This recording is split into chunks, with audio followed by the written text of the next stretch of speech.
Guys, welcome back to HPL. We're about to get into game one here, superjj versus Ek0p. And we said this is kind of like the new school versus the old school that's coming in here. And what superjj is going to bring to the table, I mean, it's anyone's guess at this point. He's brought Priest in his first match of one of his 3 games played. Yeah, we've seen a lot of people queue up Priest and say that they think it's one of the best classes to queue up when you know what your opponent is queuing up and if it's a good matchup. I don't know if Priest is always going to be the best matchup for some of the Warlock decks that Ek0p can bring to the table here, but we're going to have to find out. Here we go. Game 1, match 1, superjj versus Ek0p.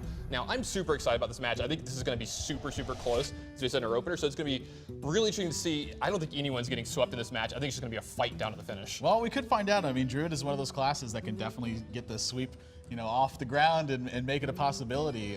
Yeah, we've seen a lot of wins out of Druid here so far in HPL. In fact, a lot of people have been queuing it up game 1. It seems like one of the safest and just easiest picks game 1 for a lot of people in their matches so far. Yeah, it's tough to get a real read on someone when they're queuing up Druid in the first game because it doesn't give you a real idea of what their strategy is going forward. superjj, we got the Spectator, a little bit of a bug here. We're going to get this fixed as soon as you can. Until then, we're going to be rolling with Ek0p's perspective on things. But this opening hand from Ek0p is looking very good. Yeah, I love it. superjj, he's queued up Druid as well, so both of these guys kind of in agreement. They don't know exactly what the other guy's bringing, and they want to play it a little bit safe. Yeah, they're probably just feeling each other out. Both bring Druid because it's, you know, as we said, kind of a safe pick. And when you're feeling each other out, this is one of the ones that everyone's been using. So you see both of them actually defer to that strategy here. But Ek0p's opening hand looks great. Yeah, we're going to have to see exactly what superjj's is. We'll get his perspective up as soon as we can. But it looks like he's got Zombie Chow. So the fact that Ek0p has played all that Zoo in the past may be influencing the fact that superjj wanted a little bit more early game in his Druid to fight against that pressure. Yeah, he's got great early game in Zombie Chow here, but it's probably not going to be that great in this matchup. Yeah, we'll have to see exactly what he goes for. He's got a couple different options on his Innervate turn on turn 1. It could be Shade, or it could have just as easily been Piloted Shredder. I think I like the Shade more. You know, it'll continue to grow. Piloted Shredder will be a very consistent threat pretty much throughout the course of this game. But superjj, Wild Growth, man, that is one of those best starts that you always want to have is Wild Growth on turn 2. Yeah, Wild Growth on turn 2 into any of the 4 drops on turn 3 of the Druid is exactly what you want to be doing. And he's even got an Emperor Thaurissan to play on his turn 5. You know, it will be 6 mana turn for him. So he's got a great start so far here. Yeah, pretty much smooth sailing at this point forward. And Dr. Boom even gets picked up. So, you know, he doesn't have a 5-drop, though. This is really the big point that we're going to see here is if he's able to pick up a 5-drop, this game could very easily slip out of control here for Ek0p. But if he misses that 5 and he's just forced to do something like, I don't know, Hero Power, it could very easily start swinging back on Ek0p's side of the court. Second Shade. This is going to add a lot of pressure potentially for something like a future Savage Roar, but he's got to get the board under control first. Yeah, superjj's got a lot of great draws in his deck here. A lot of minions that he can play for 5 mana or less, and even Innervate here is another really good draw as well. So we're going to have to see what he draws here, but Ek0p's actually thinking about taking the Shade out of stealth here. Yeah, I mean, killing the Zombie Chow before it deals too much damage I think is a little bit important, but probably keeping the size in your Shade is a little bit more. But here's exactly where Druid can have a potential weakness, even when it has these explosive starts, is missing this turn 5, a very critical turn. I'm sorry, the 5-mana turn. This is actually his turn 4. Right. But missing this turn is so very critical to what's going to happen moving forward here. This is really Ek0p's opportunity to secure the board position. Yeah, but see, the thing is like Ek0p's hand isn't really, you know, set to really take a stranglehold over the next couple turns. He's going to be able to get Belcher out next turn and then a Dr. Boom the next turn. That's all great, but superjj is going to get to the board first with those huge cards. He's going to Emperor Thaurissan next turn, and then he has a slew of 7-drops after that. Yeah, Emperor Thaurissan being able to keep control of the board is really the big picture here. And Ek0p actually unleashing his Shade, and I love this right now because his 5/3 Shade is it's threatened by the Shredder at this point. So if he pulls the 3-power one out of stealth, 2 things happen.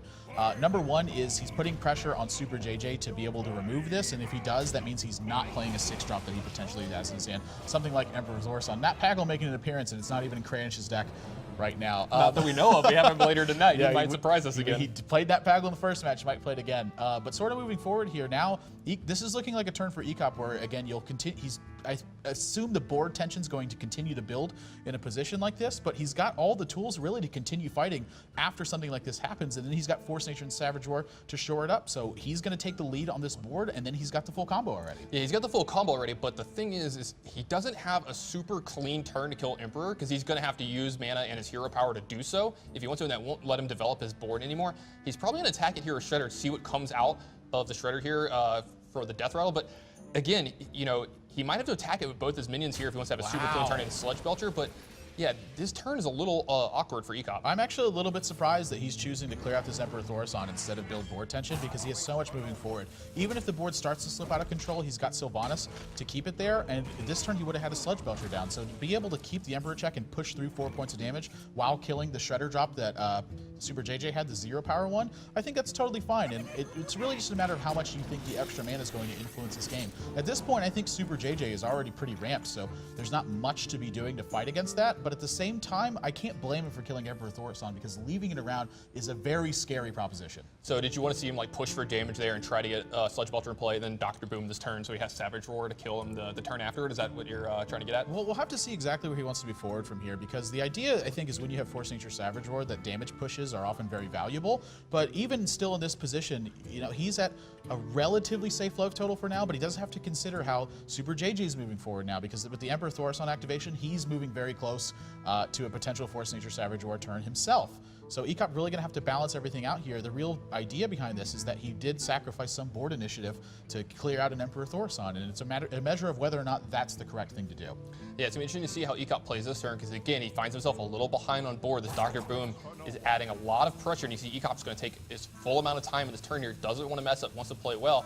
And you know, we've seen this in Druid matchups here before in HPL when Druid plays on Druid, that sometimes the first person to push for a ton of damage, that even if they have the combo in their hand, isn't always the person that wins, isn't always the Druid player that wins. So he's going to go with Dr. Boom here and then attack these Boom bots. And the threat here isn't, he's not worried about the 1/1s. He's worried about the amount of pressure that something like Savage Roar can provide in a situation like this. Swipe is an interesting draw, but you know, now superjj is in the exact same position that Ek0p was, where he's worrying about the potential amount of damage. So it is kind of this situation where both players are unwilling to blink, and the first person who blinks is usually the one who falls behind in the damage race, which is often what this matchup turns into. Yeah, and if JJ is worried about getting comboed out here the next turn, he can he has a pretty clean swipe turn. He can swipe the Shade and trade off his Dr. Boom for Ek0p's Dr. Boom, and then he'd be able to cast an Ancient of Lore after that with this Innervate, if that's what he wants to try, if that's the kind of game plan that he wants to play from here, if he wants to play to the board here. That looks like what is going to be happening here. Yeah, he's only got 19 damage available with Savage Roar, Swipe, and Hero Power, so barely off the mark of being able to kill things. And, you know, I have to say that I think he's pretty satisfied with this board position. Yeah, since he got the Dr. Boom down to 2 health here, you might actually see him use the Savage Roar as a removal spell. Yeah, I think at this point leveraging his life total is a very good decision, because he has Innervate into Sludge Belcher, so this is not only going to keep his 7 power minion on the board, but it's also going to set up a defense now against Ek0p, because when you're at 15 life total, and Innervate and Force Nature Savage Roar can easily end the game. It's also going to push 9 damage into Ek0p here. 9 damage, you know, that's okay. Being able to, you know, basically Pyroblast your opponent with just take half their life total. Yeah, so Ek0p now, I mean, he's in you know, pretty much dire straits at this point. He's got to figure something else out. The Wild Growth actually kind of important in this position. It will allow him to Force Nature Savage Roar next turn, and that might be what he has to do just to recover the board. Yeah, he might have to, he's going to Wild Growth to get up to 9 mana next turn so he can play the combo of Force Nature Savage Roar, and when you're doing that to recover board parity, that's not where you want to be as the Druid player. You want to be doing it to finish off your opponent. But with Ek0p at 11, ooh, that swipe picked up is really, really good. With Ek0p at 11, he's got to be worried about dying very, very soon. Yeah, something he does need to be concerned with. A little bit of a spectator bug here. Thank Blizzard for that one. Going to stick up on the board here for a second. But he's still got plenty of stuff on the board. I mean, his board position here is extremely strong. I mean, in this spot, I think Ek0p's his only option really is to Force Nature and Savage Roar to keep the board under control. And this is kind of the position I think he was wanting to avoid. And this really ties back into that one turn that he didn't create board tension. He favored killing out an Emperor Thaurissan, but he wasn't able to control superjj's curve anyway. So getting a little bit punished potentially for that here, but you know, it's tough to say one way or the other. I absolutely cannot blame him for wanting to kill something that can potentially snowball the game completely out of control. So superjj back to being way ahead on the board here. He's got a swipe in his hand for extra damage. He's got a Shade that he can unveil as a 3/3 this turn, and he gets to play a Pilot Shredder. And he's probably going to, yeah, I was about to say, he's definitely going to play this Big Game Hunter and get some extra damage in here. So he's going to be able to put in 4 damage to Ek0p here, put him at 6 with a swipe in his hand. He's still dead to, oh, actually, he's not dead to combo anymore. He gained some life. But as you see, Ek0p doesn't even have it anymore. Now that swipe, I don't know if that's going to change anything. He might have to gain some life here, but he's still going to be dead to the power that JJ has on the board, and hero power still put him out of gaining armor himself this turn. Yeah, just the pressure ended up being too much in this game, really kind of tying back into that one turn with the Emperor Thor sign. That's something that that card does, though, is it does force your opponents into unique positions where it makes them make decisions they wouldn't necessarily want to make. And really the only other thing I think that could have happened this game is the turn that superjj chose to draw 2 cards with Ancient Allure is he did have a spot where healing Dr. Boom was potentially an option just to keep the extra 7 power on board. And, you know, the fact that he acted so fast in that spot, really telling you exactly what he feels the game plan is in this situation where he just has to get the right you know, cards and push for damage here. Doomsayer, I think, is the only drop that's going to save him in this spot, and yeah, it's just not going to be enough at the end of the day. 7 damage sitting on board, you're at 6, you don't have a way to remove a card, so that's going to do it. superjj going to take a very, very clean game 1. Yeah, and you said it already. The most important part of that game was the Emperor Thaurissan play. You saw superjj play an Emperor Thaurissan and put on the board, and it creates such board tension, and your opponent doesn't always want to let it sit there. The longer they let it sit there, they feel like the game is slipping away, when sometimes it's actually just correct to ignore the Emperor. So sometimes you need to just push through damage and play your own game plan, but it's a really hard spot to figure out which one's the right to play. Yeah, I mean, being in a spot where you're like, ignore Emperor Thaurissan. Yeah, it seems so wrong. I don't know, man. It's so much mana that you're giving to your opponent. And again, the ability for them to continue to develop their board position moving forward. When they're the ones getting the initiative on board, they're the ones who have the options to kill minions favorably. They're the ones who can push for damage.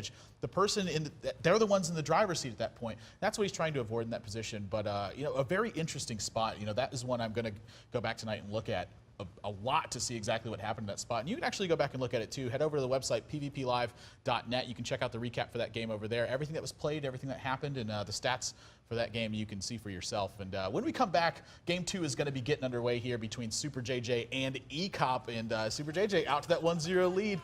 Ek0p already has got his back against the wall. So when we come back, that game's going to be getting underway, guys. Don't go anywhere. You're watching Hearthstone on PvP Live.